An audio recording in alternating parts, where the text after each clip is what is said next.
Assalamualaikum sahabat, ternyata mudah. Setelah ada kesulitan pasti ada kemudahan. Selamat datang penonton baru dan penonton setia. Hari ini, saya akan menceritakan tentang azab mertua zalim. Siram menantu saat lagi sholat. Hal mengejutkan terjadi. Namun sebelumnya, saya sarankan untuk menuliskan sholawat kepada Nabi Muhammad, agar kelak sholawat ini bisa jadi saksi kita di akhirat. Like, share dan subscribe ke channel ini, sangat membantu menyebar dakwah Islam, dan semoga menjadi amal jariah. Sore itu, langit Yogyakarta bersemu jingga. Di pelataran Masjid Al-Hidayah yang terletak di kawasan Kota Gede, seorang gadis berkerudung sederhana sedang menyusun paket sembako untuk para lansia duafa. Namanya Alia. Gadis itu dikenal kalem, taat, dan penuh kasih. Kehidupan sederhananya membuat banyak orang merasa dekat dengannya. Di tempat yang sama, seorang pemuda bernama Raffi kerap hadir dalam kegiatan masjid. Raffi adalah pegawai negeri di Kementerian Agama Wilayah Yogyakarta, anak tunggal dari keluarga terpandang. Penampilannya tenang, tutur katanya sopan, dan ia dikenal sangat menghormati ibunya. Raffi yang semula hanya datang untuk mengikuti pengajian, mulai memperhatikan Alia dari kejauhan. Ketulusan Alia dalam membantu para lansia, caranya menyapa dengan ramah, dan keseriusannya dalam ibadah perlahan menggugah hati Raffi. Setelah beberapa bulan saling mengenal lewat kegiatan dakwah, Raffi membulatkan tekad. Sore itu, di ruang tamu rumah joglo peninggalan keluarga, ia mendekati ibunya, Bu Nur Laela. "Bu, aku ingin melamar Alia," katanya lirih tapi pasti. Bu Nur Laela meletakkan koran di pangkuannya. "Alia? Anak dari penjahit di pasar Beringharjo itu?" "Iya, Bu." "Raffi, kamu ini anak pegawai senior. Banyak gadis dari keluarga baik-baik yang bisa kamu nikahi. Kenapa harus gadis kampung itu?" Raffi menatap ibunya, menghela napas. "Bu, Allah tidak menilai seseorang dari hartanya, tapi dari takwanya. Alia itu perempuan yang bisa membuatku tenang, sabar, dan dekat pada Allah." Bu Nur Laela terdiam. Ia tak ingin membantah berlarut-larut, tapi jelas wajahnya menunjukkan ketidaksukaan. Akhirnya, dengan berat hati, ia mengangguk. Lamaran pun berlangsung sederhana. Ayah Alia sudah lama wafat, dan sang ibu hanya meminta mahar berupa cincin dan bimbingan agama. 2 bulan kemudian, pernikahan mereka digelar di Masjid Al-Hidayah Kota Gede, dikelilingi tetangga dan para jamaah yang menyayangi Alia. Alia menitikkan air mata haru saat Raffi mengucapkan ijab kabul. Hari itu, ia resmi menjadi istri Raffi dan menantu dari Bu Nur Laela. Keesokan harinya, Alia mulai hidup di rumah keluarga besar Raffi. Rumah joglo 2 lantai bergaya klasik Jawa itu berdiri megah di tengah kota. Bagi Alia, suasananya terasa asing. Terlalu sunyi, terlalu mewah, terlalu dingin. Ia mencoba beradaptasi.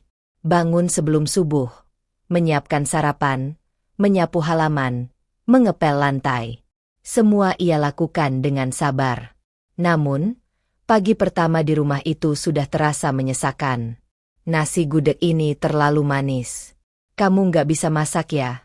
semprot Bu Nur Laela di meja makan. "Oh, maaf Bu, besok saya coba perbaiki," jawab Alia pelan. Raffi yang sudah berangkat kerja tak sempat menyaksikan bagaimana ibunya memperlakukan Alia. Ia mengira semua baik-baik saja. Hari demi hari berlalu. Hinaan dan kritik Bu Nur Laela semakin tajam. "Kamu ini terlalu lugu. Sekarang kamu istri pejabat. Penampilanmu harus lebih pantas." Alia menunduk, menyembunyikan luka di hatinya. Namun ia tetap tersenyum, tetap melayani, tetap berdoa. "Ya Allah, berikan aku kekuatan. Lunakanlah hati ibu mertuaku." Doa itu ia bisikan setiap malam dalam sujud panjangnya. Tapi seolah langit belum mengirim jawabannya. Alia tak tahu bahwa apa yang ia hadapi hanyalah awal dari ujian yang lebih besar. Pagi itu, embun masih menempel di dedaunan halaman ketika Alia menggenggam sapu lidi. Ia menyapu pelataran rumah joglo 2 lantai itu dengan penuh perhatian. Suara ayam tetangga bersahutan, tapi rumah besar itu masih sunyi. Bu Nur Laela baru akan bangun, sementara Raffi sudah bersiap berangkat ke kantor. Di dapur, Alia telah menyiapkan sarapan. Nasi putih, sambal goreng krecek, tempe bacem, dan teh panas. Semua ia susun rapi di atas nampan kayu. Wangi masakan sederhana itu menguar hingga ke ruang makan. Bu Nur Laela turun dari kamarnya dengan langkah lambat dan tatapan tajam. "Kamu masak sendiri?" tanya sang mertua, matanya menelusuri meja. "Iya, Bu. Saya bangun jam 4 tadi, supaya sempat salat dan menyiapkan ini," jawab Alia, tersenyum. Namun senyum itu tak dibalas. Bu Nur Laela menarik kursi dan mencicipi sedikit krecek. "Kamu pakai santan instan?" Alia terdiam sesaat. "Iya, Bu. Saya belum sempat beli kelapa parut. Jadi..." "Dasar menantu pemalas. Masak pakai yang instan. Kalau ibu saya masih hidup, beliau akan malu punya menantu seperti kamu." Alia menunduk. Hatinya seolah ditampar. Tapi ia hanya menjawab pelan. "Maaf, Bu. Nanti saya beli kelapa segar." Tidak ada ucapan terima kasih. Tidak ada pujian. Hanya suara sendok yang membentur piring. Hari-hari setelah itu semakin berat. Bu Nur Laela mulai menyuruh Alia mengerjakan banyak hal tanpa jeda. Menyapu, mengepel, mencuci baju dengan tangan walau ada mesin cuci, menyetrika hingga malam. Bahkan urusan kecil seperti melipat handuk pun bisa jadi bahan caci maki. Raffi? Ia makin jarang berada di rumah. Tugas di kantor membuatnya sibuk. Setiap malam pulang dalam keadaan lelah, langsung tidur. Tak sempat berbicara panjang dengan istrinya. Pada suatu malam, saat Alia sedang melipat baju Raffi di lantai kamar, Bu Nur Laela masuk tanpa mengetuk. "Kamu ini kenapa? Sepatu Raffi belum kamu semir, bajunya belum kamu setrika rapi, dan kamu masih pakai daster lusuh seperti itu. Kamu ini istri apa pembantu?" Alia berdiri, terkejut. "Maaf, Bu. Saya sedang menyelesaikan ini dulu."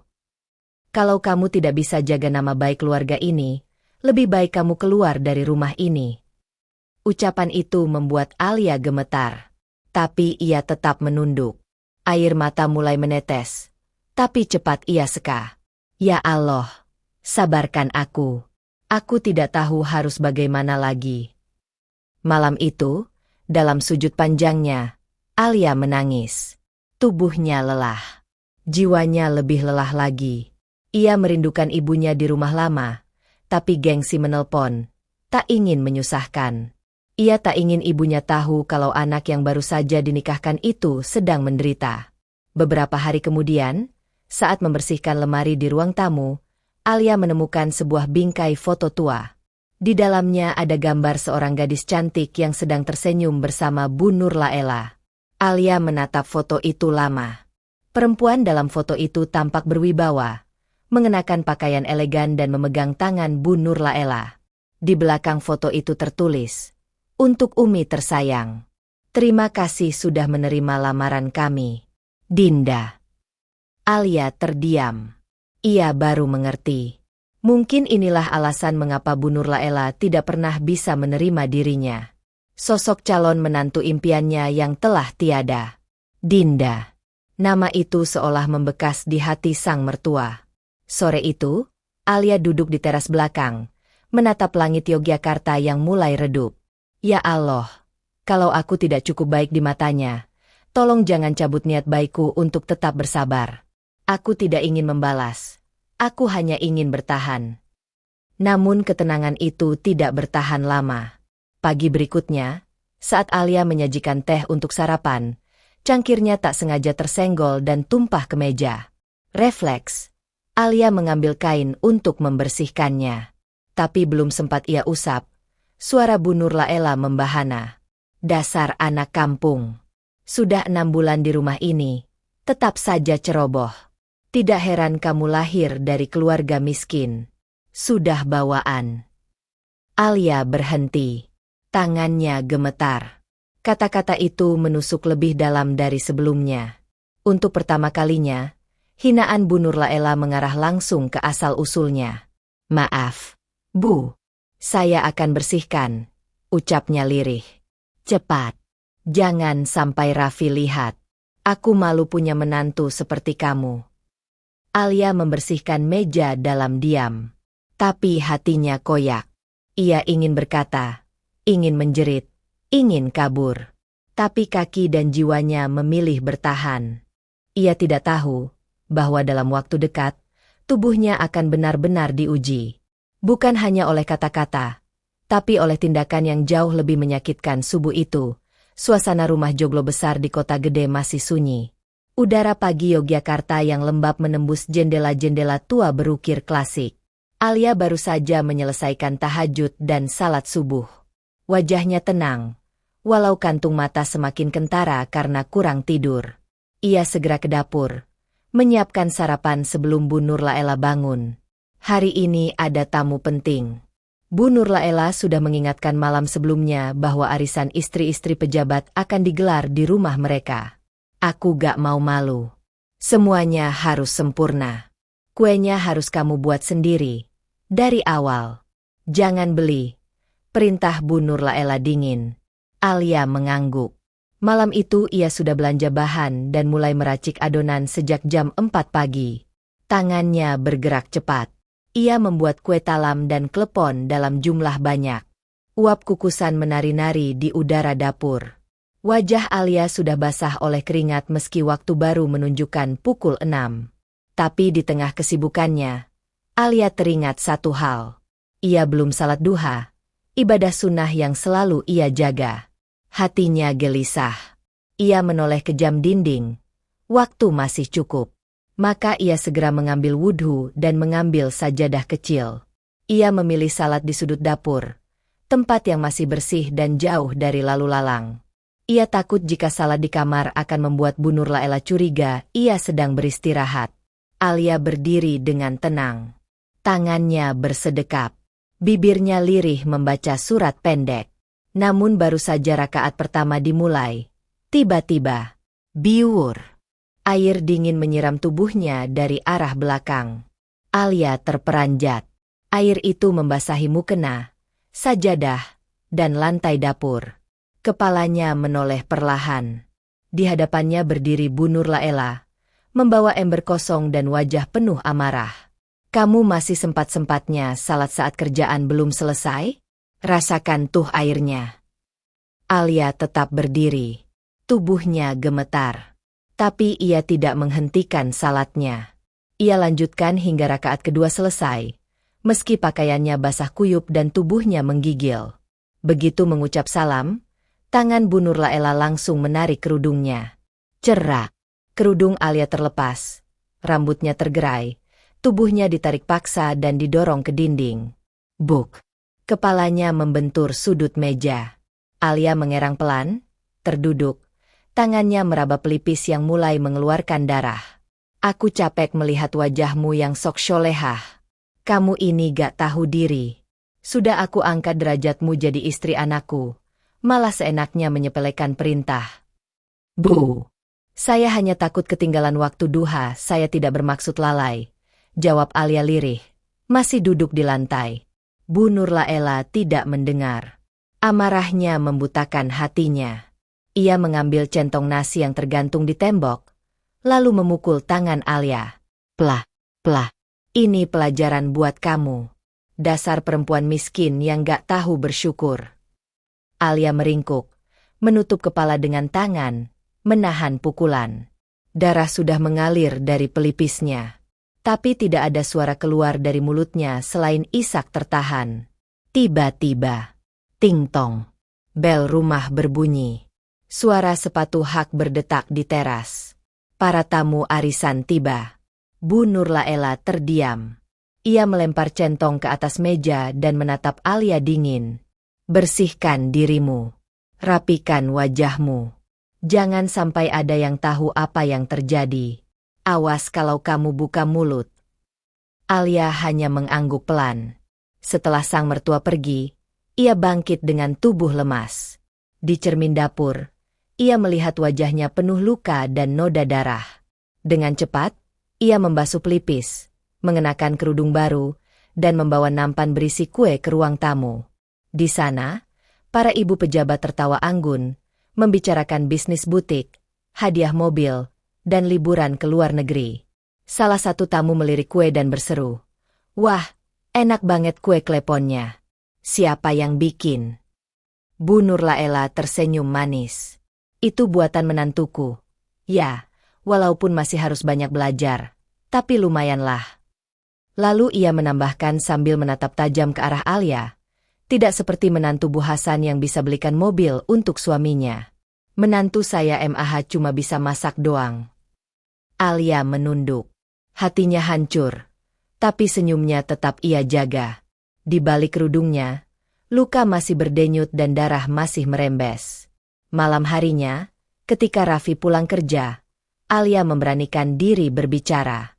"Mas, ada yang ingin aku sampaikan." "Apa, sayang?" tanya Raffi sambil melepas sepatu. Alia membuka kerudung pelan-pelan, memperlihatkan luka di pelipisnya. Ini ibu yang lakukan." Raffi tertegun. "Apa maksudmu?" Alia mengatur napas. "Tadi pagi, saat aku salat duha, ibu menyiramku dengan air, lalu memukuliku." Raffi mengerutkan kening. "Kenapa ibu harus melakukan itu? Kamu pasti ada salah." "Mas, demi Allah, saya tidak berbohong." "Sudah, cukup Alia. Kamu pasti salah paham. Ibu itu wanita salehah, sudah haji. Tak mungkin sekejam itu." Alia membeku. Suaminya tidak percaya padanya. Ia merasa asing di rumah sendiri. Tak ada pembelaan, tak ada pelukan, hanya tuduhan tersirat bahwa dirinya salah. Malam itu, di kamar, Alia berbaring sambil menggenggam perutnya yang nyeri. Matanya memandangi langit-langit kayu. Bibirnya bergerak lirih dalam doa. "Ya Allah, aku tidak punya siapa-siapa selain MU. Jika sabarku masih kau terima, maka tambahkanlah." Di luar kamar, Bu Nurlaela mendengar semuanya. Tapi tidak ada rasa bersalah. Hanya senyuman licik di bibirnya. Ia tidak tahu bahwa Allah sedang menyusun skenario yang tak bisa ditebak siapapun. 2 minggu berlalu sejak kejadian menyakitkan di dapur itu. Alia tidak pernah lagi membicarakan luka di pelipisnya. Ia tidak menyinggung tentang air dingin yang disiramkan, kerudung yang ditarik, atau centong yang dipukulkan ke tangannya. Semuanya ia telan sendiri, dalam diam dan sujud yang panjang setiap malam. Raffi masih seperti biasa. Pulang larut malam, tenggelam dalam pekerjaan dan kelelahan. Ia tak pernah lagi bertanya soal luka di pelipis Alia yang sekarang sudah sembuh, tapi membekas menjadi garis tipis kecoklatan.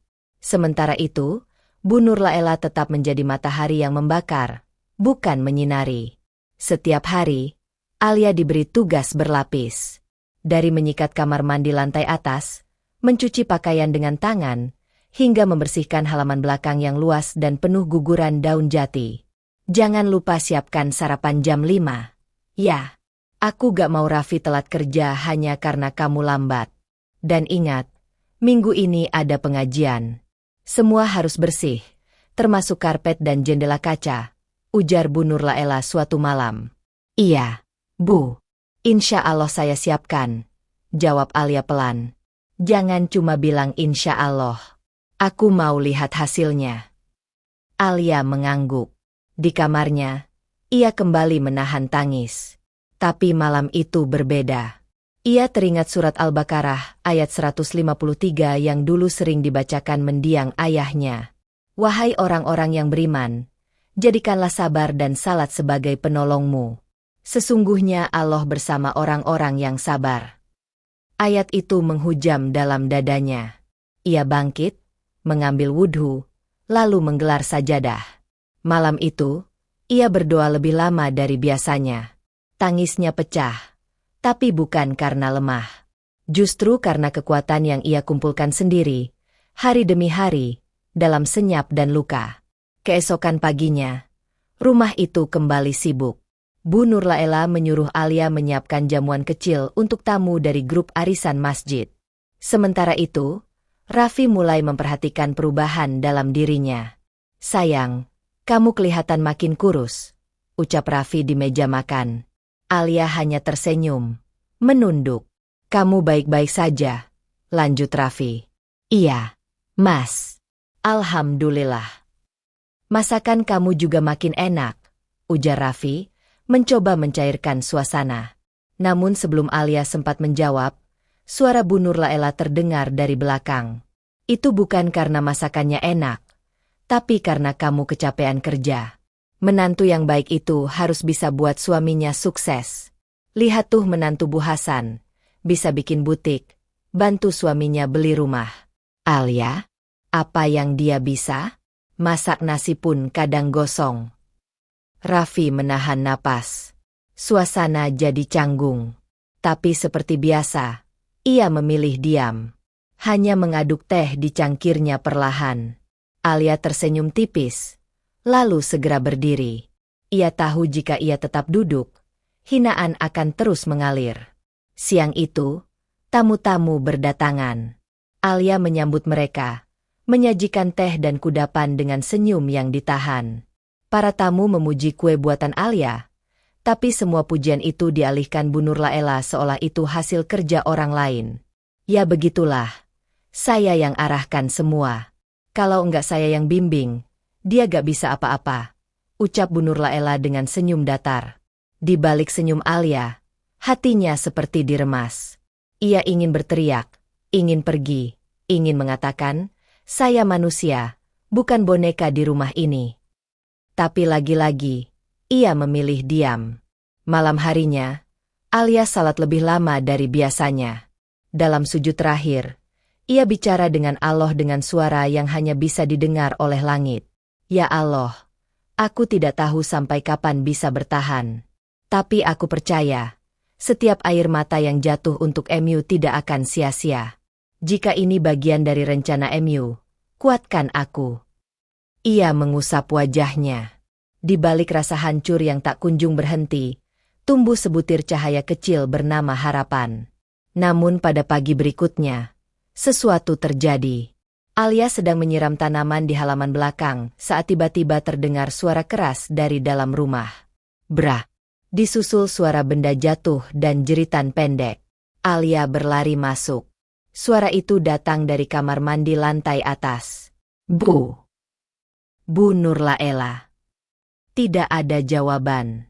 Dengan langkah panik, Alia membuka pintu kamar mandi. Di sana, Bu Nurlaela tergeletak di lantai. Tubuhnya terlipat aneh. Wajahnya pucat. Mulutnya bergerak namun tidak mengeluarkan suara. "Ya Allah, Bu. Ibu kenapa?" Alia segera berlutut, meraba tangan mertuanya yang dingin dan kaku. Ia menjerit memanggil bantuan, lalu dengan gemetar menelepon ambulans. Dalam perjalanan ke rumah sakit, Alia terus menggenggam tangan wanita yang selama ini menyakitinya. Ia membacakan doa-doa, mengusap dahi mertuanya yang berkeringat. Sementara di belakang mobil ambulans, Raffi menyusul dengan motor. Wajahnya panik dan hatinya hancur melihat ibunya dalam kondisi seperti itu. Setibanya di rumah sakit, dokter menyampaikan kabar serius. Pasien mengalami serangan stroke akut. Kami harus segera melakukan perawatan intensif. Alia dan Raffi hanya bisa saling pandang. Hari yang semula seperti biasa, kini menjadi awal dari lembaran yang tak disangka. Namun siapa sangka, justru di ruang rumah sakit yang dingin itulah, satu persatu topeng mulai terkelupas, dan keajaiban Allah mulai menyentuh mereka satu persatu. Malam itu, Rumah Sakit Sarjito di Yogyakarta terasa sunyi. Suara alat medis berbunyi perlahan, menunjukkan tanda-tanda kehidupan yang lemah dari seorang pasien di ruang perawatan intensif. Bu Nurlaela terbaring lemah di ranjang. Selang infus menancap di tangannya, alat bantu pernapasan terpasang di hidung, dan separuh tubuhnya tidak lagi bisa digerakkan. Di sisi tempat tidur, Alia duduk dengan baju sederhana dan wajah lelah yang tak disembunyikannya. Namun matanya tetap lembut, Tangannya terus mengusap dahi wanita yang selama ini menghujaninya dengan hinaan. Raffi berdiri di belakang, menyaksikan adegan itu dalam diam. Di wajahnya terpancar kebingungan yang dalam. Ia masih syok atas kenyataan bahwa ibunya kini lumpuh sebagian tubuhnya, dan yang pertama kali menolong adalah Alia, wanita yang pernah ia ragukan, pernah ia biarkan sendirian menghadapi kesulitan. "Sayang, kamu bisa pulang dulu. Nanti aku gantian jagain ibu," ucap Raffi lirih. Alia menoleh. "Tidak apa-apa, Mas. Ibu butuh pendampingan sekarang. Biar saya saja yang di sini malam ini." Raffi tidak menjawab. Ia duduk di kursi pojok dan memandangi istrinya yang membetulkan letak bantal ibunya, menyuapi bubur pelan-pelan, menyeka sisa makanan dari bibir mertuanya. Semua itu dilakukan Alia tanpa keluhan, tanpa mengungkit masa lalu. Raffi hanya bisa menghela napas panjang. Hari-hari berikutnya dilalui dengan penuh ujian. Bu Nurlaela harus menjalani terapi fisik intensif. Setiap pagi dan sore, tubuhnya digerakkan oleh petugas medis. Namun di luar jam terapi, justru Alia yang menggantikan tugas-tugas itu. Ia memandikan, mengganti popok, menyuapi, bahkan membacakan Al-Quran setiap selesai salat. Malam keempat di rumah sakit, Raffi tidak bisa menahan perasaannya lagi. Ketika melihat Alia sedang mengelap wajah ibunya dengan handuk basah, Raffi mendekat dan duduk di sisi ranjang. "Alia, aku ingin tanya satu hal," bisiknya. Alia menoleh. Pelan. "Kenapa kamu mau melakukan semua ini? Setelah apa yang ibu lakukan padamu?" Alia menghela napas, lalu tersenyum tipis. Senyum yang menyimpan luka, sekaligus keikhlasan. "Karena dia adalah ibumu, Mas. Dan karena aku adalah istrimu. Merawat orang tua adalah bagian dari jalan hidup yang Allah pilihkan. Kalau Allah menguji dengan orang yang paling dekat, itu artinya Allah ingin menguatkan, bukan menghancurkan." Raffi tak sanggup berkata. Matanya mulai memanas. Ia menatap wajah istrinya yang bercahaya, penuh luka tapi tetap memancarkan keteguhan. "Maafkan aku, Alia," lirihnya. "Aku tahu kamu tidak berbohong waktu itu. Aku tahu kamu tidak pernah berdusta soal ibu. Tapi aku terlalu takut. Aku terlalu pengecut untuk membela kamu di depan ibu. Aku bukan suami yang baik." Alia menggenggam tangan Raffi. "Semua sudah berlalu, Mas. Yang penting sekarang kita di sini, bersama." Tangis Raffi akhirnya jatuh. Tangis seorang suami yang selama ini hanya diam dan membiarkan istrinya bertarung sendirian. Tangis seorang anak yang tak siap kehilangan ibunya, meski sadar bahwa ibunya juga telah menyakiti orang yang ia cintai. Hari-hari di rumah sakit perlahan menjadi saksi perubahan kecil. Suatu sore, saat Alia membacakan surat Ar-Rahman, Bu Nurlaela yang tadinya hanya diam, tiba-tiba menggenggam jari menantunya. Alia berhenti membaca. Ia menoleh. Mata Bu Nurlaela terbuka. Mulutnya bergerak pelan. Suaranya terdengar serak dan patah-patah, tapi cukup jelas untuk dimengerti. "Alia." "Iya, Bu?" bisik Alia cepat-cepat mendekat. Maafkan, aku." Air mata Alia langsung mengalir. Ia mencium tangan mertuanya, lalu mengangguk cepat. "Sudah saya maafkan, Bu. Bahkan jauh sebelum ibu sakit." Bu Nurlaela menatap wajah Alia lama, kemudian mulutnya bergerak kembali. "Aku jahat, aku terlalu sayang pada calon menantu dulu, Dinda." Alia tersenyum. "Saya tahu, Bu. Saya lihat foto beliau. Saya salah. Allah hukum saya." "Jangan berkata seperti itu, Bu. Allah Maha Penyayang. Mungkin ini bukan hukuman, tapi pelajaran." Malam itu, Raffi datang membawa makanan. Ia masuk ruang rawat dan mendapati ibunya sedang memegang tangan Alia. "Mas, ibu sudah bisa bicara," ujar Alia sambil menoleh. Raffi menghampiri. Wajahnya cerah. Ia memeluk ibunya pelan, dan untuk pertama kalinya, Mereka bertiga duduk bersama dalam ketenangan yang tidak pernah ada sebelumnya. 2 minggu setelah dirawat, kondisi Bu Nur Laela mulai membaik. Dokter menyarankan untuk melanjutkan terapi di rumah. Akhirnya, Bu Nur Laela dipulangkan. Di rumah joglo yang dulu terasa menekan, kini suasananya berubah. Alia menyiapkan kamar khusus untuk mertuanya. Ia menata bantal-bantal empuk, meletakkan sajadah kecil di sisi tempat tidur, dan menyediakan air zam-zam yang selalu diganti setiap hari. Raffi yang kini lebih sering pulang cepat, membantu Alia menyiapkan makan malam, bahkan kadang ikut membersihkan rumah. Namun, ujian belum berhenti. Perubahan ini menguras tenaga. Alia tetap bangun lebih pagi, tetap bekerja keras, namun kini ia melakukannya dengan wajah lebih tenang. Sebab untuk pertama kalinya, hatinya tidak sendirian. Tapi Allah belum selesai menulis kisah ini. Masih ada satu kejutan besar. Satu babak yang akan membuka mata semua orang bahwa ketika seseorang bersabar karena Allah, maka Allah akan balas dengan sesuatu yang tak terduga. Beberapa bulan telah berlalu sejak Bu Nur Laela dipulangkan dari rumah sakit. Di rumah joglo yang dulunya dingin oleh caci maki, kini hadir suasana baru yang tak biasa. Tenang, hangat, dan perlahan-lahan menjadi tempat tumbuhnya kasih sayang yang nyata. Alia merawat mertuanya dengan ketelatenan yang luar biasa. Ia tidak hanya menyiapkan makanan, menyeka tubuh, dan memandikan Bu Nur Laela, tapi juga mengajaknya bicara, membacakan berita dari koran, dan memutar murotal Al-Quran yang menjadi kesukaan Bu Nur Laela sejak ia mulai bisa duduk dengan bantuan kursi roda. "Bu, hari ini kita belajar duduk sendiri lagi ya. 5 menit saja," ujar Alia pelan sambil menyodorkan bantal penyangga. Bu Nur Laela mengangguk. Tangannya masih gemetar, tapi wajahnya menunjukkan semangat yang berbeda. Sejak hari ia mengucap maaf dan menerima pelukan dari menantunya, hatinya seperti dilembutkan oleh tangan yang tak kasat mata. Satu hari, setelah selesai salat zuhur, Bu Nur Laela menatap wajah Alia lama. "Kamu ini seperti anak perempuan yang belum pernah aku punya," ucapnya serak, tapi penuh kejujuran. Alia tersenyum. "Saya juga merasa seperti dapat ibu baru, Bu, yang lebih lembut dan sabar dari sebelumnya." Kalimat itu membuat mata Bu Nur Laela basah. Ia meremas jari Alia. Tidak berkata-kata. Tapi dalam diam, doa-doa permohonan ampun mengalir dari hatinya kepada Allah atas segala perlakuannya di masa lalu. Sementara itu, Raffi juga berubah. Ia tidak lagi tenggelam dalam pekerjaannya seperti dulu.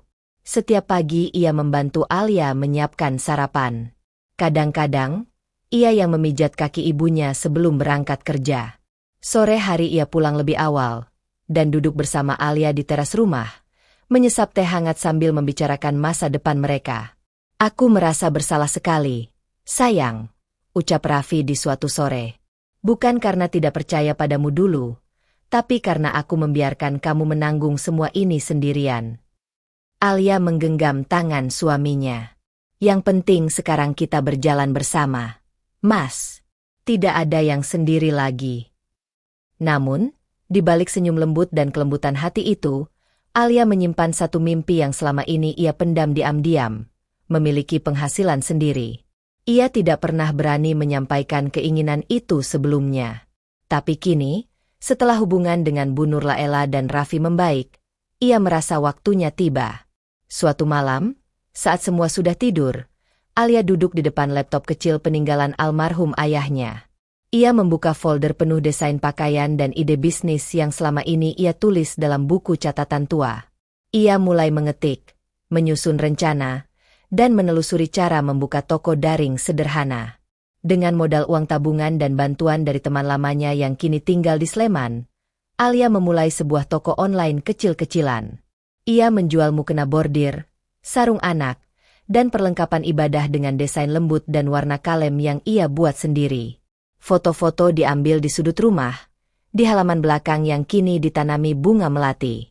Hari pertama tidak ada pembeli. Hari kedua pun sama. Namun pada hari ketiga, notifikasi pertamanya muncul. Pembayaran berhasil diterima. Harap segera kirim pesanan ke alamat tujuan. Alia menatap layar itu dengan mata berkaca-kaca. Tangan gemetar, ia langsung mencetak label pengiriman dan membungkus paket dengan hati-hati. Minggu demi minggu, usahanya mulai berkembang. Ia tetap mengerjakan semua sendiri, antara merawat Bu Nur Laela dan menjalankan toko kecilnya. Malam hari ia menjahit atau menyetrika pesanan. Subuh ia tetap bangun untuk salat dan menyiapkan kebutuhan rumah. Hingga suatu hari, saat Bu Nur Laela sedang menyuap bubur dengan bantuan Alia, suara notifikasi terdengar dari ponsel Alia. Omzet minggu ini, 8 juta rupiah. Bu Nur Laela melirik. Itu apa, Alia? Alia tersenyum. Itu dari toko online saya, Bu. Alhamdulillah, perlahan mulai ada hasilnya. Mata Bu Nur Laela berkaca-kaca. Jadi, kamu selama ini jualan? Diam-diam. Saya tidak ingin merepotkan siapa-siapa, Bu. Tapi saya ingin membantu keluarga, dengan cara saya. Tangis Bu Nur Laela tak bisa ditahan. Ia menggenggam tangan Alia dengan erat. Kamu, bukan sekadar menantu. Kamu adalah perempuan yang jauh lebih kuat daripada yang aku sangka. Sejak itu, Bu Nur Laela sering meminta untuk duduk di dekat ruang kerja kecil Alia. Dari kursi rodanya, ia menonton Alia membungkus paket, membalas pesan pelanggan, dan kadang-kadang menolong semampunya. Sebulan kemudian, Raffi membawa kabar bahwa dirinya mendapatkan promosi dan kenaikan jabatan. Sementara itu, Alia juga mendapat undangan menjadi narasumber UMKM dalam kegiatan kewirausahaan ibu-ibu muda di kecamatan setempat. Puncaknya, suatu pagi di bulan Ramadan, Alia mengajak Raffi dan Bu Nur Laela duduk bersama di ruang tamu. Mas, Bu, saya punya sesuatu. Ia menyerahkan amplop berisi bukti pembelian. Apa ini? Tanya Raffi penasaran. Alia tersenyum. Tiket umroh. Untuk kita bertiga. Dan 2 lagi untuk ibu saya di kampung dan adik saya yang yatim. Raffi dan Bu Nur Laela terdiam. Masing-masing membuka amplop dan menatap tulisan Jeddah, Madinah, Makkah di dalamnya. Dari mana kamu dapat uangnya? Tanya Raffi, masih tak percaya. Dari toko online. Mas, dari mukena-mukena yang saya jahit sendiri. Semua ini dari Allah, lewat tangan-tangan kecil yang bekerja dalam diam. Air mata jatuh. Peluk menyatu. Tidak ada lagi luka. Tidak ada lagi marah. Hanya keheningan yang penuh rasa syukur. Namun perjalanan mereka belum selesai.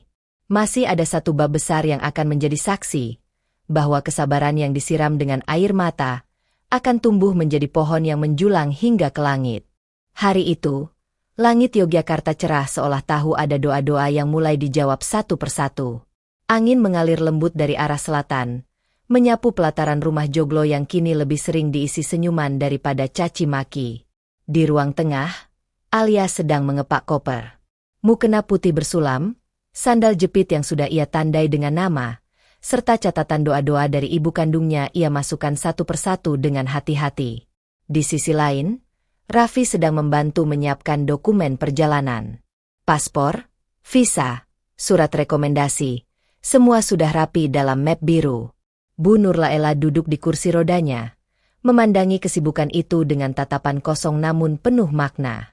Hatinya masih bergetar setiap kali mengingat kejadian-kejadian beberapa bulan ke belakang. Betapa ia telah menabur luka pada menantunya, tapi yang ia terima justru pengorbanan dan cinta yang tak terbalas. Bu, ini tas tangan ibu. Sudah saya isi air zam-zam kecil untuk perjalanan nanti, ujar Alia sambil berjongkok di depan mertuanya. Bu Nur Laela menahan tangan Alia, menggenggamnya lama. Alia, andai Allah mengizinkan aku kembali ke masa lalu, aku akan mengganti setiap makian yang dulu aku lontarkan padamu, dengan pelukan dan doa.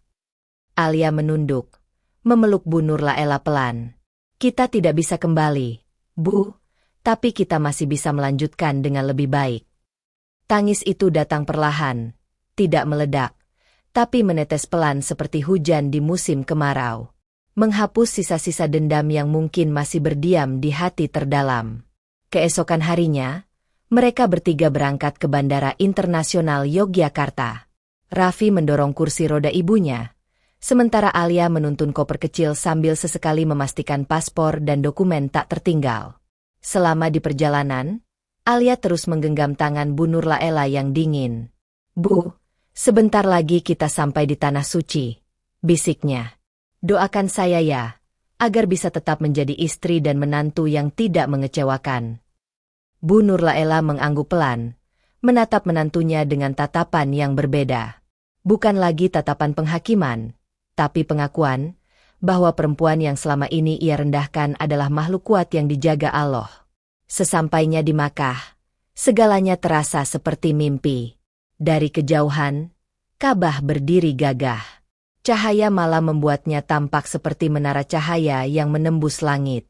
Saat kursi roda Bu Nur Laela didorong mendekat ke pelataran Masjidil Haram, wanita tua itu tak mampu membendung air mata. "Allah, ampuni aku, gumamnya berulang-ulang. Alia dan Raffi menangis bersamanya. Di hadapan Ka'bah, tak ada yang tersisa dari dunia kecuali amal, cinta, dan air mata. Hari-hari berikutnya mereka habiskan dengan ibadah. Tawaf dilakukan perlahan. Alia dan Raffi bergantian mendorong Bu Nur Laela. Setiap langkah diiringi zikir. Setiap doa dibisikkan di antara pelataran suci dan langit malam. Namun satu malam, sesuatu yang tak terduga terjadi. Setelah salat Isya, Bu Nur Laela meminta didorong ke sisi Ka'bah yang sepi. Alia menurut. Mereka berhenti di dekat dinding Ka'bah, tepat di bawah lampu yang redup dan membuat bayangan mereka panjang di lantai marmer. "Alia, bolehkah aku salat di sini?" Alia terkejut. "Bu, kaki ibu belum kuat. Salat di kursi saja." "Ya." "Tidak. Aku ingin sujud di hadapan Allah dengan tubuhku. Kalau malam ini aku tak bangun lagi, biarlah aku wafat dalam sujud." Alia menahan napas. Ia membantu Bu Nur Laela berdiri. Tubuh wanita tua itu gemetar. Lututnya lemah. Tapi dengan kekuatan yang hanya bisa berasal dari langit, Bu Nur Laela berdiri dan takbir. Allahu Akbar. Salat dimulai. Raffi yang melihat dari kejauhan langsung mendekat. Ia berdiri di belakang, tak ingin mengganggu, tapi juga tak sanggup menahan rasa haru yang luar biasa. Di rakaat kedua, ketika Bu Nur Laela sujud, tubuhnya jatuh perlahan. "Astagfirullah. Bu." Alia cepat-cepat memeluk tubuh sang mertua. Raffi juga berlari mendekat. Jantung mereka berdegup kencang. Bu Nur Laela masih bernapas, tapi matanya setengah terbuka, dan dari bibirnya mengalir zikir lembut. Allah, ampuni aku, terima kasih untuk anak ini." Alia menangis. Raffi menggenggam tangan ibunya. Dan malam itu, sesuatu yang luar biasa terjadi. Seorang penjaga masjid menghampiri mereka. Melihat kondisi Bu Nur Laela yang hampir pingsan, ia langsung memanggil petugas medis. Tapi ketika melihat wajah Alia, penjaga itu bertanya pelan dalam bahasa Indonesia berlogat Arab. "Ibu ini, kamu yang rawat selama ini?" Alia mengangguk. Penjaga itu tersenyum. "Luar biasa. Kamu tahu? Kami sering melihat wajahmu lewat layar kamera. Kamu sering salat di sini, menangis, berdoa sendiri. Kamu orang yang sama, bukan?" Alia tertegun. Raffi pun heran. "Kamera?" tanya Raffi. "Ya. Di Masjidil Haram ini, kami punya banyak rekaman jamaah yang menangis dalam salat. Wajah istrimu salah satunya. Kami menyebutnya perempuan yang selalu menangis di antara rakaat." Alia menunduk. Air matanya meleleh. Ia tidak tahu bahwa air mata yang ia kira tersembunyi, ternyata ditonton langit dan manusia. Petugas membawa Bu Nur Laela ke klinik. Malam itu, dokter berkata bahwa tubuhnya sedang mengalami pelepasan emosi mendalam. Serangan syaraf ringan terjadi karena tekanan mental yang akhirnya pecah. Namun sejak malam itu, wajah Bu Nur Laela bersinar. Ia tersenyum lebih tulus. Ia bicara lebih lembut. Dan untuk pertama kalinya, Ia salat subuh di kursi roda sambil menangis dalam setiap rukuknya. Alia, kamu bukan hanya menantu terbaik, tapi kamu adalah sebab aku bisa berdiri kembali di hadapan Allah. Alia memeluk mertuanya, dan Raffi merangkul mereka berdua.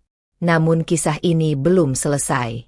Di tanah suci itu, Allah masih menyimpan kejutan yang akan membuat semua hati yang pernah luka mengerti arti sabar yang sebenarnya. Udara pagi di Makkah terasa hangat. Matahari belum sepenuhnya naik, namun suara azan subuh sudah menggema dari pelataran Masjidil Haram. Lautan manusia perlahan mulai memenuhi halaman Ka'bah. Ribuan doa naik langit, namun hanya Allah yang tahu mana yang akan langsung diijabah dan mana yang harus menunggu dalam sabar. Di salah satu sudut halaman masjid, Alia menuntun kursi roda Bu Nur Laela. Wanita tua itu tampak lebih tenang. Wajahnya bersih dan matanya tak lagi redup seperti dulu. Ia mengenakan mukena putih, hadiah dari Alia sebelum keberangkatan umrah. Di sisinya, Raffi membawa botol air zam-zam dan tas kecil berisi perlengkapan ibadah. Hari itu mereka berniat melaksanakan salat subuh berjamaah tepat di depan Ka'bah. Posisi yang paling dicari, paling diidamkan oleh jutaan umat Islam yang datang dari berbagai penjuru dunia. Bu, hari ini kita doakan apa saja? Tanya Alia sambil menunduk, tersenyum. Bu Nur Laela menjawab dengan suara parau, tapi mantap. Aku ingin doakan semua orang yang pernah aku sakiti. Dan aku ingin Allah jadikan aku manusia yang bisa memulai hidup baru. Dari nol. Alia mengangguk. Hati kecilnya bergetar. Setelah salat subuh, mereka bertiga berdoa cukup lama. Alia berbisik lirih di tengah-tengah suara zikir ribuan jamaah. Allah, jika selama ini aku menangis karena kesedihan, hari ini aku menangis karena rasa syukur. Jika selama ini aku dipaksa untuk diam, hari ini aku ingin bersuara, hanya kepada MU. Terima kasih karena kau tidak meninggalkanku sendirian. Setelah salat dan berdoa, mereka berjalan pelan menuju tempat minum air zam-zam. Alia membantu Bu Nur Laela meneguk air suci itu. Raffi membersihkan wajah ibunya dengan lembut. Momen itu begitu sederhana, namun penuh kemuliaan. Namun pada sore harinya, ketika mereka kembali ke hotel, sebuah kabar mengejutkan datang melalui pesan dari keluarga di Yogyakarta. Ibu Alia pingsan di rumah tadi siang. Sekarang dirawat di RS Bethesda. Alia langsung terdiam. Ponsel di tangannya bergetar, tapi bukan karena suara, melainkan karena guncangan di hatinya. Raffi langsung mendekat, membaca pesan itu, dan menatap istrinya dengan khawatir. Sayang, tenang dulu ya. Kita langsung hubungi keluarga. Alia menekan nomor adiknya, tapi hanya terdengar nada tunggu. Air matanya mulai jatuh. Selama ini ia memendam rindu yang besar kepada ibunya. Ia tidak pernah menelpon lama-lama, tidak pernah mengeluh, tidak pernah ingin menambah beban sang ibu. Dan kini, justru saat ia merasa semua sudah lebih baik, kabar buruk itu datang. Beberapa menit kemudian, telepon tersambung. Suara adiknya terdengar di ujung sana. Terisak. Kak, Ibu. Ibu tiba-tiba pingsan pas lagi baca Al-Quran. Kata dokter, tensinya turun drastis. Tapi sekarang udah sadar. Kak, udah bisa senyum, tapi harus dirawat. Alia menarik napas panjang. Di tengah tangis, ia bersyukur. Allah masih memberikan waktu. Setelah menutup telepon, Bu Nur Laela memanggil Alia ke sisi tempat tidur. Wajahnya tenang, tapi matanya bicara banyak. Alia, pulanglah. Temui ibumu. Jangan tunggu sampai Allah memanggilnya duluan. Alia mengangguk. Saya akan pulang, Bu. Tapi tidak sendiri. Bersama Raffi? Tanya Bu Nur Laela. Bersama ibu juga. Bu Nur Laela terdiam. Kita akan pulang bersama, Bu. Karena kita tidak lagi tiga hati yang saling menjauh. Kita satu keluarga sekarang. Keesokan harinya, mereka pulang ke Indonesia. Sepulang dari umrah, kabar kepulangan mereka disambut hangat oleh keluarga besar di Yogyakarta. Alia langsung menuju rumah sakit dan memeluk ibunya erat. Tangis pun pecah. Raffi dan Bu Nurlaela berdiri di belakang, membiarkan pelukan itu berlangsung lama. 1 minggu setelah itu, Bu Nurlaela secara mengejutkan meminta sesuatu kepada Raffi dan Alia. Aku ingin bertemu semua tetangga, kerabat, saudara. Aku ingin mengundang mereka ke rumah. Bukan untuk selamatan, bukan juga untuk pesta, tapi untuk meminta maaf. Dan benar. Di pekan berikutnya, rumah joglo yang dulu penuh ketegangan, kini ramai oleh tetangga, keluarga jauh, dan beberapa ustadzah dari majelis taklim. Bu Nurlaela duduk di kursi roda di tengah ruangan. Alia duduk di samping, mengenakan gamis putih dan kerudung lebar. Raffi berdiri di belakang mereka, siap menopang kapan saja. Saudara-saudaraku, aku, Nurlaela, ingin mengakui sesuatu. Ruangan itu hening. Aku pernah menjadi wanita yang sombong, memandang rendah orang yang tidak sepantasku. Dan yang paling menyedihkan, aku menyiksa menantuku sendiri dengan lidah dan perbuatanku. Tapi Allah Maha Besar. Lewat tangannya, aku bisa sembuh. Lewat tangisnya, aku bisa kembali ke jalan yang lurus. Tangis pecah di seluruh ruangan. Alia, di depan semua orang yang hadir hari ini, aku ingin kamu tahu bahwa aku mencintaimu, melebihi yang bisa aku ucapkan dengan kata-kata. Alia memeluk mertuanya. Tak ada lagi dendam. Tak ada lagi luka yang tidak tersembuhkan. Dari kejauhan, para tetangga berbisik satu sama lain. Itu menantu yang dulu katanya dari keluarga tukang tambal ban itu ya? Iya. Tapi lihat, siapa yang hari ini menundukkan semua kepala hanya dengan kesabarannya. 1 bulan kemudian, toko online Alia resmi menjadi CV. Banyak perempuan dari kampung sekitar yang datang belajar menjahit padanya. Ia membuka pelatihan gratis untuk para janda dan ibu rumah tangga yang ingin bangkit dari keterpurukan. Sementara itu, Bu Nurlaela yang kini sudah bisa berjalan dengan tongkat, duduk di serambi rumah setiap sore, menyambut senja dengan tenang, sambil sesekali menatap langit dan mengucap satu kalimat berulang-ulang. Terima kasih, ya Allah, kau beri aku kesempatan kedua, lewat seorang menantu yang dulu aku anggap tak pantas. Namun, masih ada satu kejutan besar yang belum mereka tahu, sesuatu yang akan membuat perjalanan ini mencapai puncak terindahnya. Sesuatu yang tumbuh di dalam rahim Alia, dalam diam, dalam sabar, dan dalam kasih yang telah memaafkan. Fajar menyingsing pelan di atas langit Yogyakarta. Burung-burung kecil bersahutan di dahan jambu biji belakang rumah joglo itu. Alia membuka jendela kamar pelan-pelan. Udara pagi yang masih basah oleh embun menyentuh wajahnya. Hari itu terasa berbeda. Jantungnya berdegup lebih cepat dari biasanya. Perutnya sedikit mual. Tapi bukan karena lapar. Ia duduk di pinggir ranjang, memegangi perut bagian bawahnya. Perasaan aneh sudah dirasakannya sejak seminggu terakhir.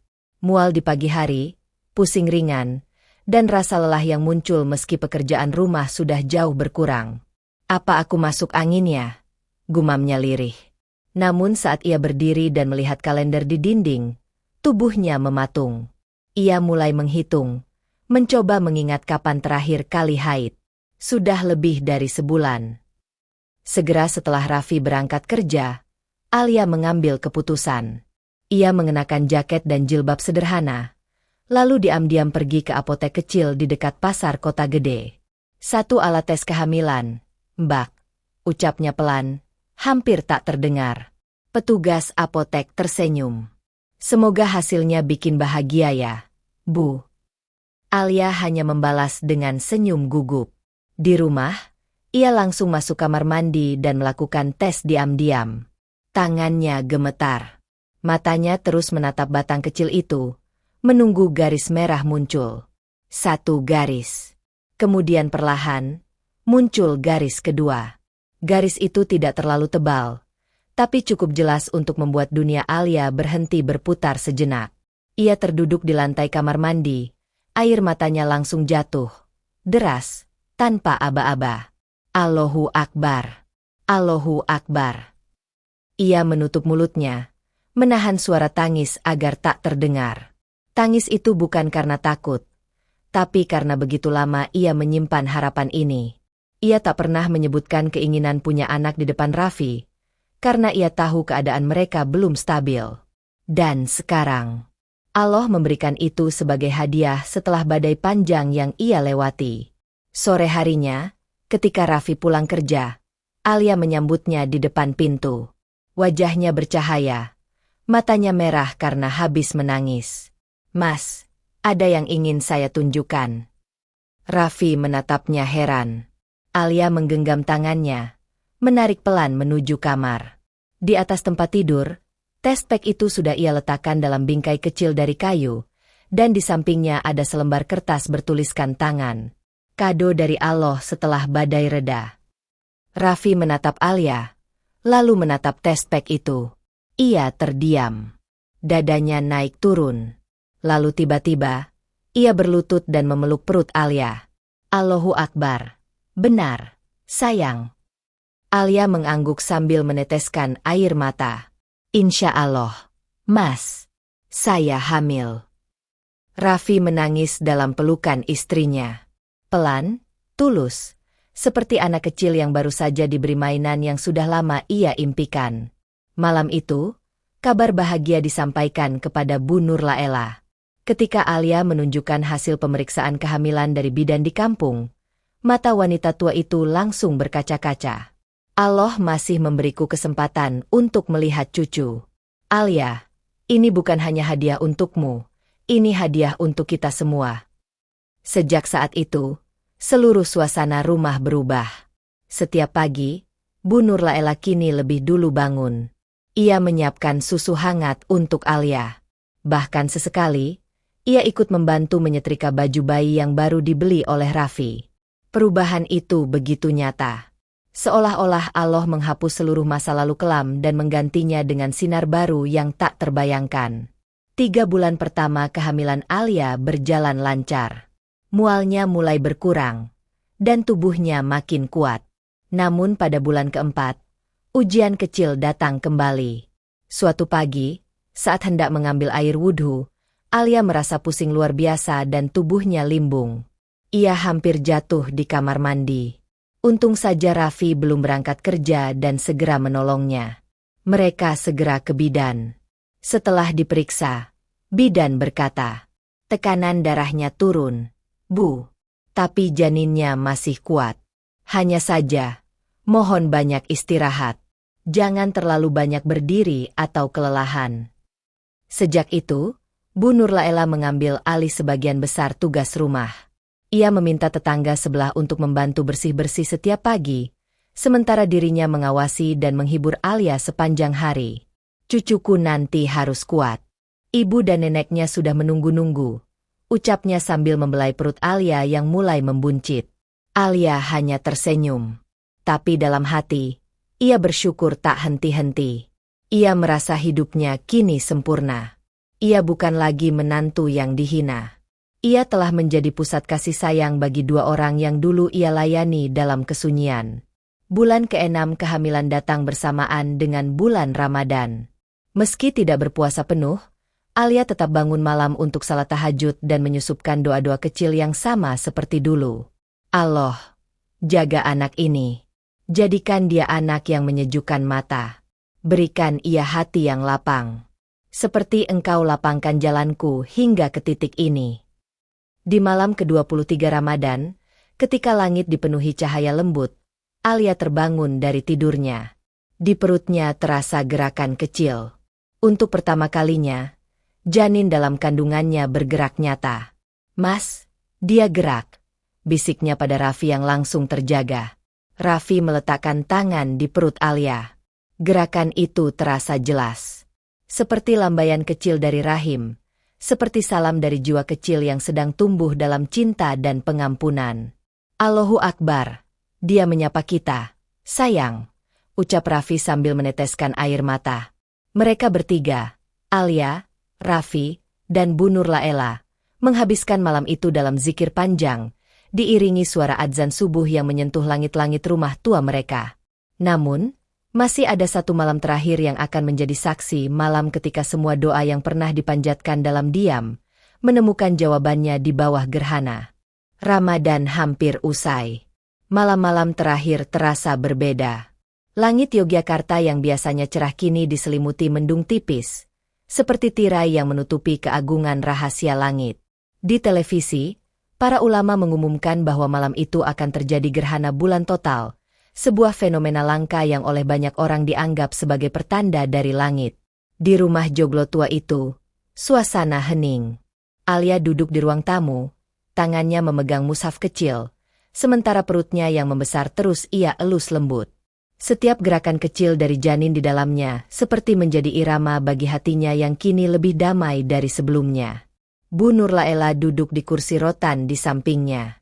Tangannya tak henti-henti memutar tasbih. Bibirnya bergetar dalam zikir yang dulu jarang terdengar. Dulu, malam seperti ini aku habiskan untuk membicarakan keburukan orang, mencaci orang yang tidak seperti harapanku, ucap Bu Nur Laela pelan, seolah bicara kepada dirinya sendiri. Alia menoleh. Tapi malam ini ibu berbeda. Dan itu yang paling berarti. Mata Bu Nur Laela berkaca-kaca. Ia menggenggam tangan Alia. Andai kamu tahu, Alia, setiap kali kamu tidur dalam tangis, aku terbangun oleh rasa bersalah yang menusuk. Tapi aku tak sanggup meminta maaf. Aku terlalu takut kehilangan martabat. Padahal aku sudah kehilangan hati. Alia menggenggam balik tangan mertuanya. Ibu tidak kehilangan apa-apa. Justru saya yang mendapatkan segalanya. Saya mendapatkan ibu, dan rasa sayang yang tidak pernah saya sangka akan tumbuh seperti ini. Malam itu, menjelang pukul 9, suara pengajian dari masjid kampung mulai menggema. Suara anak-anak kecil membaca surat Yasin, suara ibu-ibu mengaji, dan suara langit yang perlahan menggelap. Semuanya bersatu dalam harmoni yang sunyi tapi menggetarkan. Raffi baru pulang dari masjid. Ia membawa kabar bahwa warga kampung akan menggelar salat gerhana di lapangan kecil dekat masjid. Alia, ibu, kita ikut salat gerhana ya? Kita bawa kursi roda buat ibu. Alia tersenyum, mengangguk. Aku sudah siapkan mukena. Mas, ayo kita berangkat. Dengan hati-hati, mereka bertiga berjalan ke lapangan. Raffi mendorong kursi roda ibunya, sementara Alia berjalan perlahan di samping mereka. Beberapa tetangga menyapa mereka dengan hangat. Sosok Bu Nur Laela yang dulu dikenal angkuh kini justru menjadi inspirasi bagi banyak orang. Lapangan itu penuh. Suara takbir menggema saat bulan mulai tertutup bayangan bumi. Suasana menjadi khusyuk. Ratusan orang berdiri menghadap kiblat. Di bawah cahaya langit yang mulai memerah, mereka sujud panjang. Salat 2 rakaat itu terasa seperti menembus batas bumi dan langit. Dalam sujud terakhirnya, Alia memohon dengan segenap jiwa. Allah, jika anak ini adalah titipan MU, jagalah dia seperti Engkau menjaga hatiku selama ini. Jangan cabut dariku keikhlasan ini. Jadikan ia anak yang membawa sejuk dalam rumah kami. Dan jika malam ini benar-benar malam terbaik dari Ramadan, kabulkan semua yang selama ini hanya kusimpan dalam diam. Ketika salat selesai, bulan telah kembali terlihat, bersinar redup namun anggun. Seolah langit pun telah menangis, lalu reda dalam senyuman. Namun sesaat setelah itu, perut Alia tiba-tiba terasa nyeri. Ia menahan pinggangnya, wajahnya menegang. Mas, perutku, kayak ditarik-tarik. Raffi panik. Alia. Sekarang. Bu Nur Laela langsung bangkit berdiri dari kursi rodanya, mengejutkan semua orang. Ibu. Ibu berdiri? Teriak Raffi kaget. Iya. Allah beri kekuatan ini, agar aku bisa mendampingi menantuku melahirkan. Ayo, kita harus ke bidan sekarang. Warga sekitar segera membantu. Mereka membawa Alia kembali ke rumah dengan cepat. Raffi menghubungi bidan desa yang segera datang membawa peralatan darurat. Malam itu berubah menjadi malam kelahiran. Di kamar belakang rumah joglo, dengan bantuan lampu darurat dan zikir yang tak berhenti, Alia menggenggam tangan Raffi dengan kuat. Mas, sakit banget. Raffi menunduk, mencium kening istrinya. Kamu kuat, sayang, aku di sini. Bidan terus memandu. Napas Alia semakin berat. Tapi ia terus berzikir, mengucapkan asma Allah dalam setiap tarikan napas. Bu Nur Laela berdiri di ambang pintu, memejamkan mata dan menangis dalam diam. Dan saat waktu menunjukkan pukul 2:11 dini hari, tangisan bayi pertama terdengar di rumah itu. Lahir seorang anak laki-laki. Bayi itu merah, sehat, dan menggenggam kuat jari bidan yang mengangkatnya ke langit. Allahu Akbar, ucap bidan itu lirih. Raffi menangis. Alia lemas, tapi senyum mengembang di wajahnya. Bu Nur Laela mendekat dan mencium cucunya. Matanya basah, pipinya basah, tapi hatinya terang. Alia. Raffi, bolehkah aku beri nama untuk cucu kita? Tanyanya pelan. Alia dan Raffi mengangguk bersama. Namakan dia siapa saja, Bu. Namakan dia Syafwan, artinya hati yang bersih, seperti batu yang tak pernah menyimpan noda. Karena dia lahir dari rahim seorang wanita berhati paling bening yang pernah aku kenal. Malam itu, semua orang terdiam. Di langit, bulan kembali bersinar sempurna, seperti awal yang baru.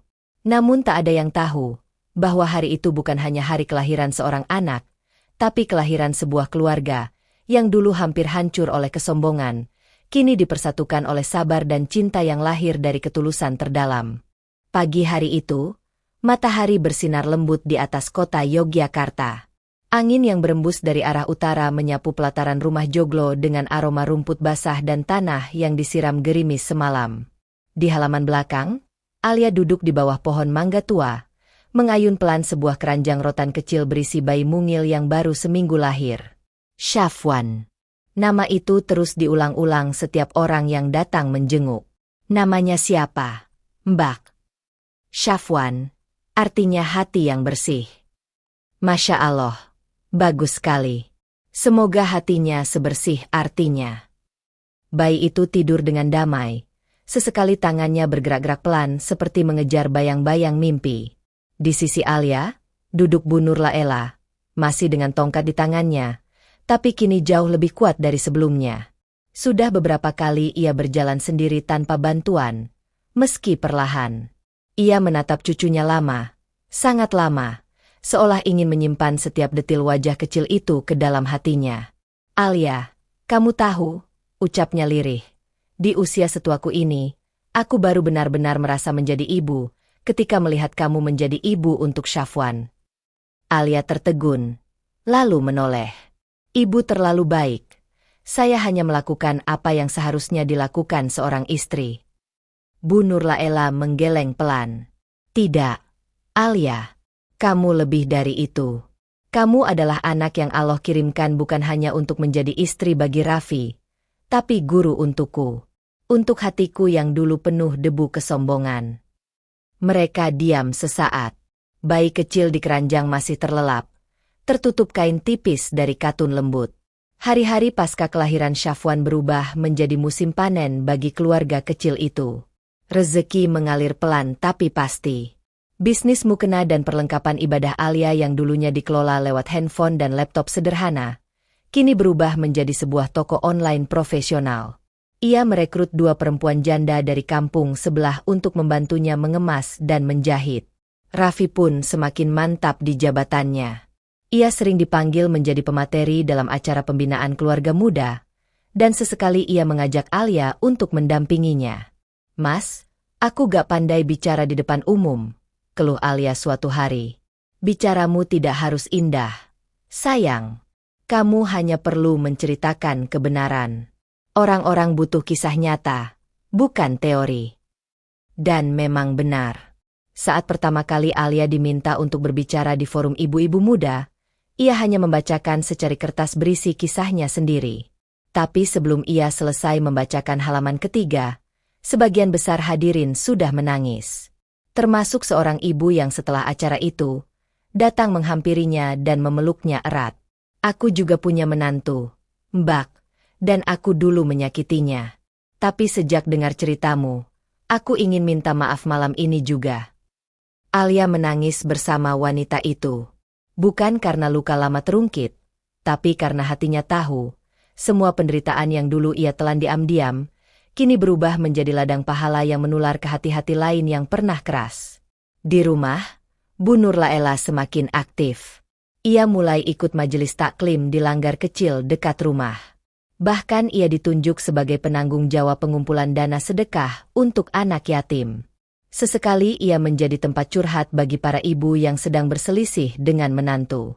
"Jangan ikuti emosimu," katanya dalam sebuah pertemuan. "Menantu bukan musuh. Kadang mereka cuma butuh didengar. Seperti dulu Alia mendengarkanku, bahkan ketika aku menghina dan menyakitinya." Perubahan itu seperti musim yang tak bisa ditolak. Warga kampung mulai memanggilnya Bu Hajjah Nur Laela dengan rasa hormat yang baru. Bukan karena kekayaan atau keturunan, tapi karena hatinya yang kini menjadi teladan. Sementara itu, Syafwan tumbuh sehat. Di usia 2 bulan, ia sudah bisa mengangkat kepala. Matanya jernih dan selalu memandangi wajah Alia seolah tahu, dari rahim itulah ia datang, dan dari cinta tak bersyarat itulah ia hidup. Suatu malam, saat hujan turun pelan, Alia sedang menyusui Syafwan di kamar. Di luar, Raffi sedang membereskan dokumen di meja kerjanya. Bu Nur Laela masuk pelan-pelan, duduk di dekat tempat tidur. "Alia, boleh aku minta sesuatu?" "Tentu, Bu. Apa saja?" "Jika nanti aku meninggal dunia, aku ingin dikuburkan dengan mukena yang kamu buat. Yang warnanya biru lembut itu. Yang kamu kenakan saat salat malam di depan dapur dulu, saat aku menyiram kamu dengan air." Alia terdiam. Tangis langsung membuncah di dadanya. "Bu, jangan bicara seperti itu." "Alia, anakku, aku tidak tahu berapa lama lagi Allah izinkan aku hidup. Tapi aku ingin mati dalam keadaan damai. Dan mukena itu adalah saksi saat kamu tetap salat walau aku menyiksamu. Aku ingin membawanya sebagai saksi bahwa aku pernah diselamatkan oleh menantuku sendiri." Alia memeluk mertuanya lama. Tak ada kata yang cukup, hanya pelukan dan air mata. Beberapa bulan setelah itu, saat Syawal tiba, keluarga kecil itu mengadakan syukuran kecil di rumah Joglo. Tidak mewah, tidak berlebihan. Hanya beberapa nampan nasi liwet, lauk sederhana, dan doa bersama.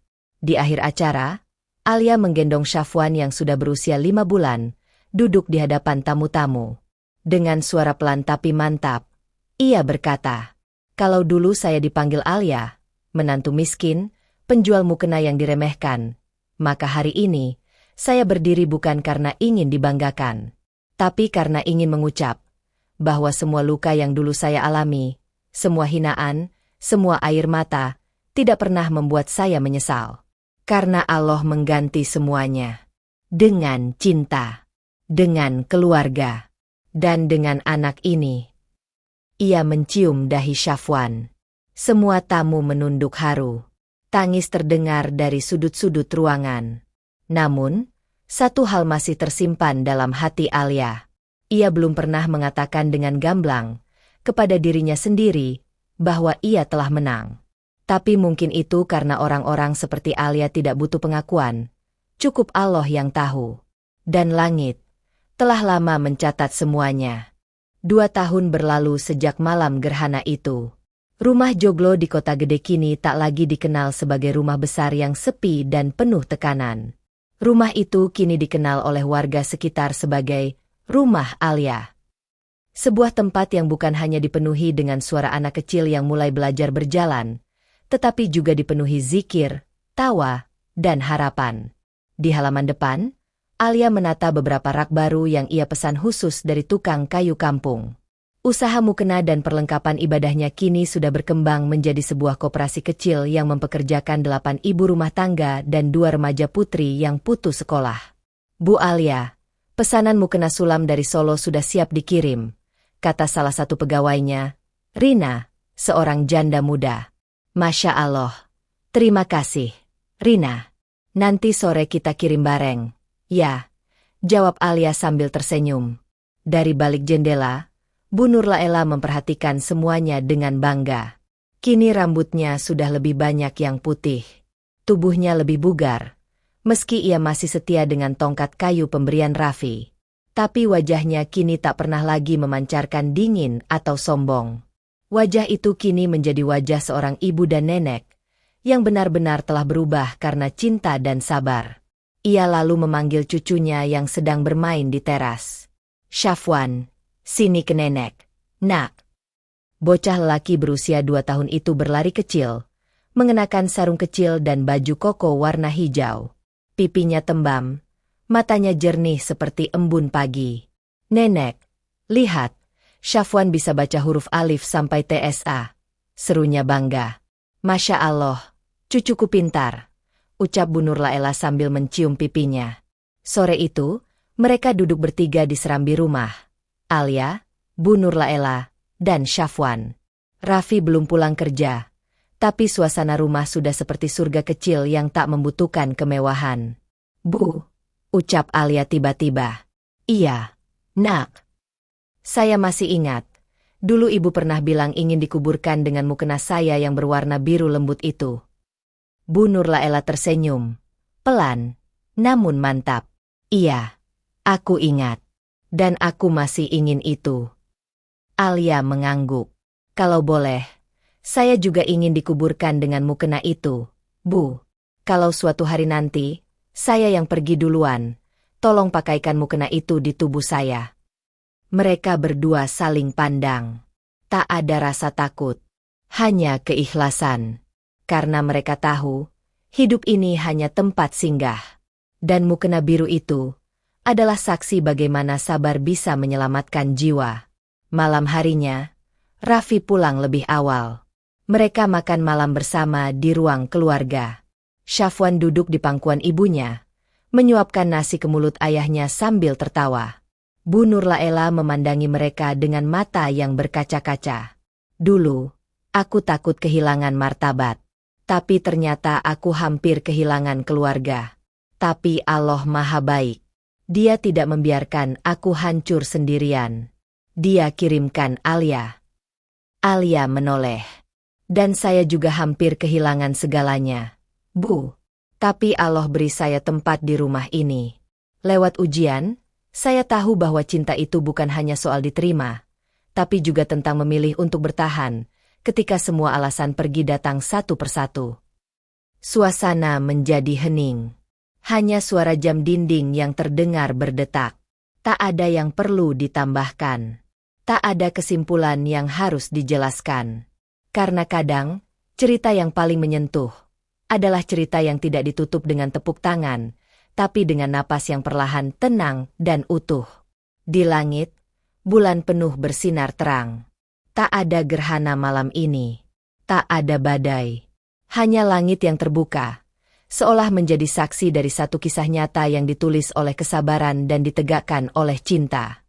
Dan dari rumah itu, sebuah rumah sederhana di sudut Yogyakarta, lahirlah satu pelajaran diam-diam, bahwa siapapun bisa menjadi alat Allah untuk mengubah hati, jika dia memilih untuk tidak membalas luka dengan luka, tapi membalasnya dengan doa dan keteguhan. Alia, Raffi, Bu Nurlaela, dan Syafwan. Mereka bukan keluarga yang sempurna. Tapi mereka adalah keluarga yang dipersatukan oleh pengampunan. Dan itulah azab yang berubah menjadi berkah.